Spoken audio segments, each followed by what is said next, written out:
Hi, this is Makar, and today I'll be talking about the war updates in Ukraine for January 2nd. So, before I start, I would like to highlight that the links to charity organizations are in the description to this video. Don't hesitate to check out their websites and make a donation. They have like different causes, different directions. So, whatever is more convenient for you, you can choose and proceed with your donation.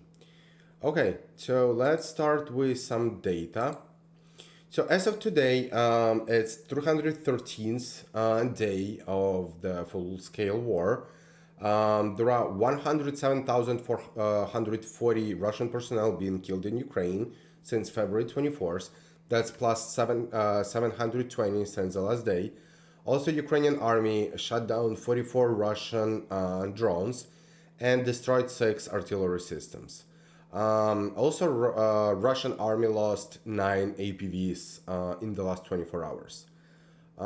So let's go to the map and see. Okay, so over here, over here.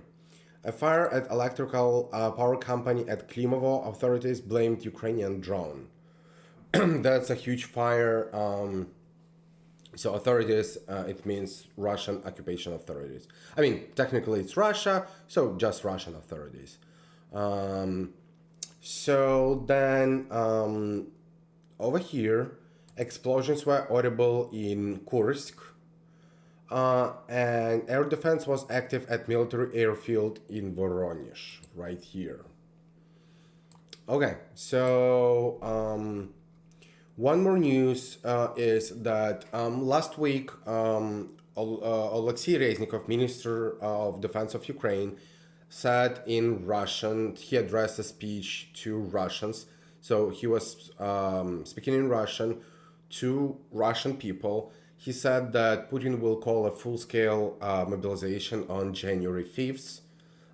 So they have, at that time, a week to leave Russia because he believes that Putin will close the borders, which I doubt, but it's Ukrainian Ukrainian Minister of Defense, so he knows better than me, obviously. So he said that there will be another wave of mobilization in Russia next week. I mean, this week already. Okay, so in Chernigiv region, right here, Russian army shelled Vilna Sloboda, Yesman, Katerynivka, and Shalukhine of Sumy region, right here. Russian army shelled Leonivka of Chernigiv region right here. We're moving to Kharkiv right now. So in Kharkiv region, Russian army shelled Ogirtseva, Vovchansk, and Novomlinsk. These two towns over here. Also, Russian army shelled Andriivka, Kupiansk, Kucherivka, Liman Pershay, Vilshana, Orlyanske, Kislivka, and Kotlярivka. All of these towns right here. Moving south to Luhansk region. Russian army shelled Novoselivske, Mesozharivka, Novoyegorivka, Ploshchanka, Nevske, Chernovopivka of Luhansk region, and also Terne and Dibrova of Donetsk region. Ukrainian military repelled Russian attacks near Stelmachivka, right here. Again, on this map, it shows that Ukrainian army controls the highway.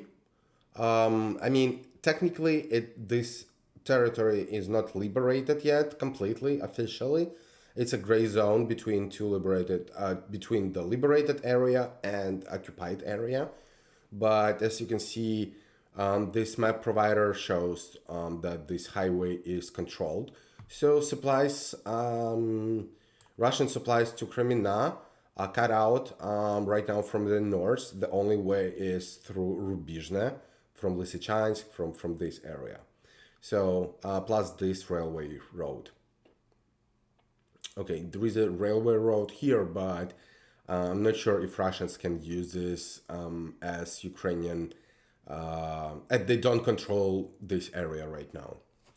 Okay, about Kreminna, I mentioned it in my previous videos. I'm preparing a video on Kreminna.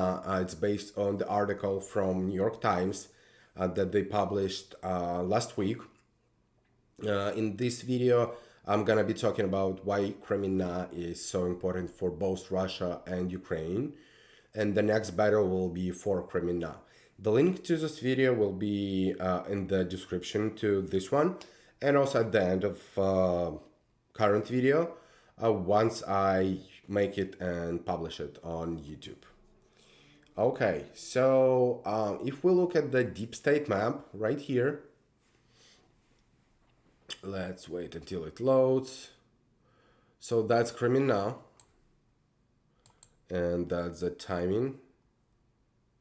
So if we let's close this one. I'm not sure why I don't want to. Okay, so if we look at the January 1st and January 2nd, as you can see, Russians advanced a little bit here. So on this map, this highway is controlled by Russians, and they show that Russians advance here and here.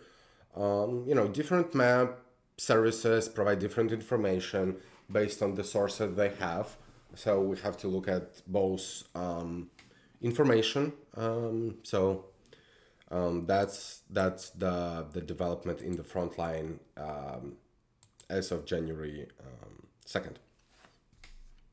Okay, we're gonna go to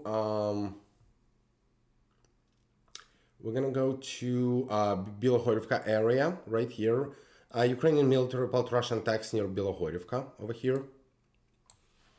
Then in Soledar area, Russian army shelled Berestova, Bilohorivka, and Kramatorsk of Donetsk region. And Ukrainian military repelled Russian attacks near Krasna Hora, Soledar, Bilohorivka, and Rozdolivka. Then I will show you a photo of the explosions in Kramatorsk right here. Let's see if the video is still available. No, it's not. Okay, so fire in Druzhivka after shelling. So Druzhivka is right here. There was a huge fire, and unfortunately, let me reload it and see if we still can access. Okay, that's the fire. So French television was broadcasting from Druzhivka today, and they recorded this explosion live. Basically, the studio in France was the studio. They witnessed this explosion through the camera in Druzhivka. So the cameraman and reporter are alive. They're not injured. The explosion was pretty far from them, but it was really audible, and everyone could witness it. Okay, so I have a video of this explosion from Druzhivka. That's right here. So that's a photo of the fire after the shelling, and that's the video itself. Let's see.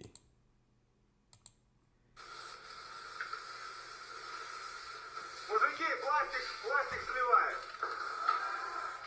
Переходи через парапет, давай на пластик сразу, сливай пластик.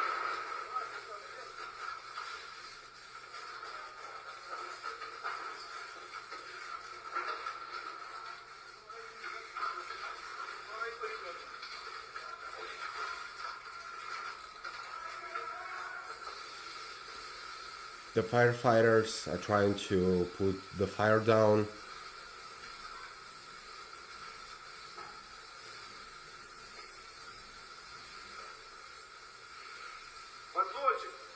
Помоги ему. Не-не-не, так не пойдет. Ближе подходи к очагу.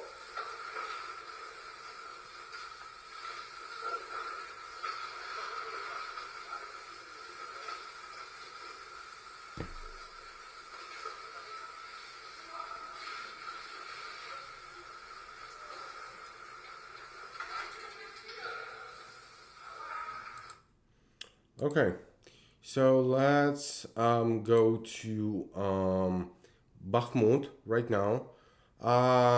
So Russian army shelled Bakhmut, Klishivka, Stupochki, Andriivka, and Bilogora of Donetsk region. And Russian army, Ukrainian military repelled Russian attacks near Bakhmut, Opetna, and Klishivka. Then there was a slight, tiny development in the front line as well. If I zoom in right here, zoom in and show you January 1st. Let's see. So on January 1st, as you can see, Russians advanced here and here. So and over here as well. So that's a change in the front line. So they keep advancing on Bakhmut. They keep advancing on Pidohorodno as well, right here. So that's what happened today. Okay, we're gonna go to Toretsk area right now. So in Toretsk area, Russian army shelled Kurdyumivka and Duliivka, and Ukrainian military repelled Russian attacks near Ozaryanivka. Then we're gonna go south to Avdiivka area, where Russian army shelled Vodyane over here. Then Makiivka. That's interesting. So as of yesterday, the heavy casualties in Makiivka among Russian military after missile strike at their barracks in New Year's night were reported. So as of January 2nd, there is information that this shelling with 18 HIMARS missiles, so 18 HIMARS missiles were deployed to this. That's kind of like a college building, college like student house that was used by Russian conscripts. That's not Russian army, it's Wagner Group conscripts from Saratov. So this Wagner Group, which is led by Yevhen Prigozhin, they also recruit Russians. So there is information that there are 620 Russian troops being liquidated in this incident, but Russian officials said that there are 63. So there is a video, even like 3 videos, and based on these videos, you will, obviously you're not gonna understand how many people were killed, 63 or 620, but based on this video, you'll understand the level of destruction and, make up your decision on, or opinion on the number of troops. So the first one is right here. Oh, come on. It's basically ruins. It's nothing left. As you can see, nobody could survive here. I mean, it's ruins.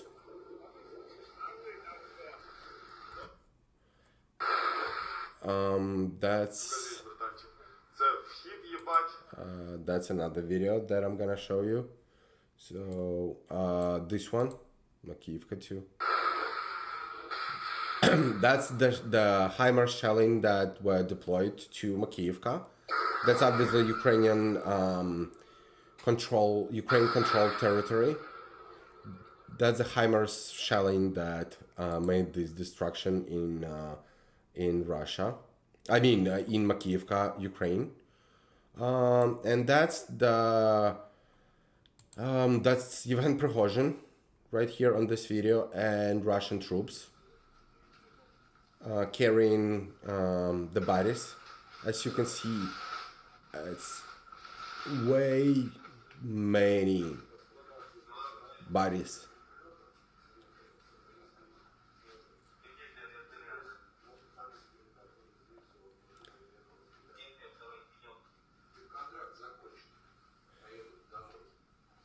So Yevhen Prigozhin said on video that these people, they their contract with Wagner Group is over. Now they're gonna go home. That's so. I mean, this is how they treat their like troops. Even though it's not Russian army, it's Wagner Group, which a part of Russian military, but that's how they treat their conscripts, their soldiers. It's like, oh, their contract is over, they're gonna go home now. Yeah, because they're dead.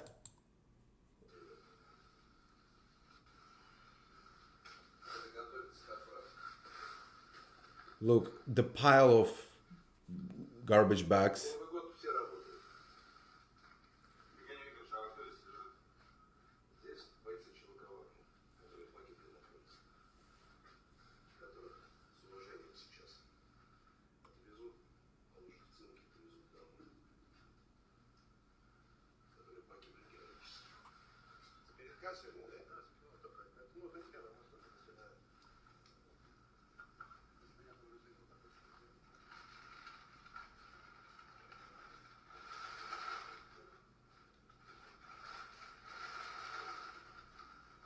ну что, парни, счастливо, с Новым годом, знаешь, как есть. Yeah. So, let's go back to the map to Mariinka area right here. So Russian army shelled Krasnohorivka, Mariinka, Georgievka, and Novomykhailivka. And Ukrainian military Russian attacks near Staromykhailivka, right here, between Krasnohorivka and Staromykhailivka. Then Vuhledar area, right here. Russian army shelled Neskучne, Vremivka, Velika Novosilka, Vuhledar, Novosilka, and Novopil of Donetsk region. All of these towns.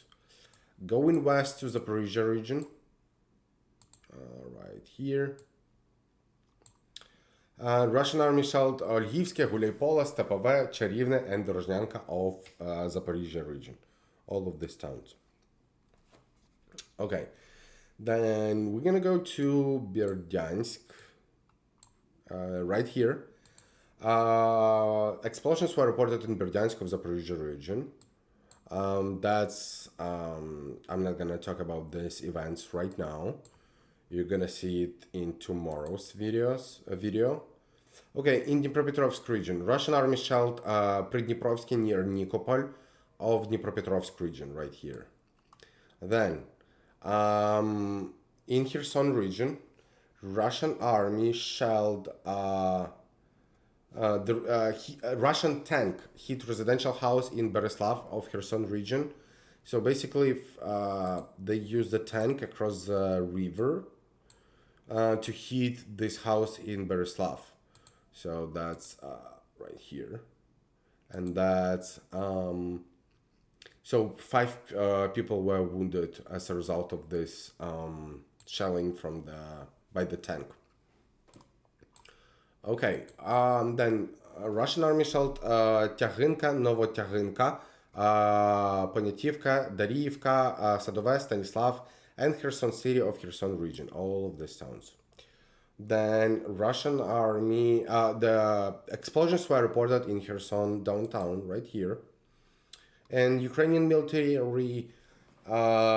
so there are different news on what happened.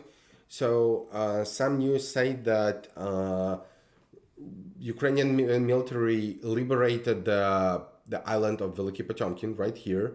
So there was a fighting, gunshots, and Ukrainian military at Veliky Potemkin island near Kherson. They established the Ukrainian flag on the some electrical antenna or something. But I'm not sure if this island was occupied, but definitely it's under Ukrainian control right now. There is a Ukrainian flag over this town, over this island. So I believe I have a short video on this.